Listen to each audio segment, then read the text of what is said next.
মধ্যপ্রাচ্যে ৩ দিনের সফরের অংশ হিসেবে সৌদি আরবে রয়েছেন মার্কিন প্রেসিডেন্ট ডোনাল্ড ট্রাম্প। এরই মধ্যে সৌদি যুবরাজ মোহাম্মদ বিন সালমানের সঙ্গে দেখা করেছেন তিনি। এই সফরে দুই দেশের মধ্যে বিভিন্ন চুক্তি হতে পারে। এর মধ্যে সবচেয়ে আলোচিত আমেরিকা থেকে অস্ত্র ও সামরিক সরঞ্জাম কেনা।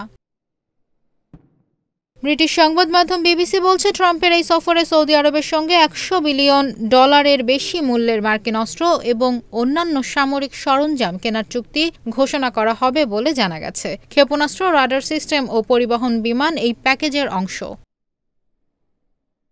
দীর্ঘদিন ধরেই সৌদি আরবের অন্যতম অস্ত্র সরবরাহকারী দেশ আমেরিকা, কিন্তু 2021 সালে বাইডেন প্রশাসন সৌদি আরবের প্রতিবেশী ইয়েমেন যুদ্ধে দেশটির ভূমিকা নিয়ে উদ্বেগ প্রকাশ করে রিয়াদের আক্রমণাত্মক অস্ত্র বিক্রি বন্ধ করে দিলে সে সম্পর্ক ভেঙে পড়ে।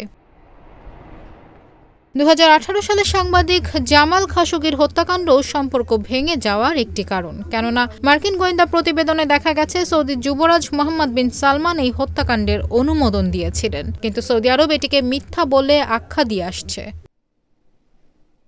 কাতার ভিত্তিক সংবাদ মাধ্যম আল জাজিরা এক প্রতিবেদনে বলছে, এবার সৌদি সফর থেকে $1 ট্রিলিয়ন বিনিয়োগ অর্জনের আশা করছেন প্রেসিডেন্ট ট্রাম্প। ট্রাম্প প্রশাসনের কাছে উপসাগরীয় অঞ্চল অর্থনৈতিকভাবে যে খুব গুরুত্বপূর্ণ তা তার এই সফরের মধ্য দিয়ে আবারও স্পষ্ট হলো। এবারের সফরে দেখা গেছে ধনকুবের ইলন মাস্ককেও, যিনি ট্রাম্পের অন্যতম সহযোগী হিসেবে আবির্ভূত হয়েছেন।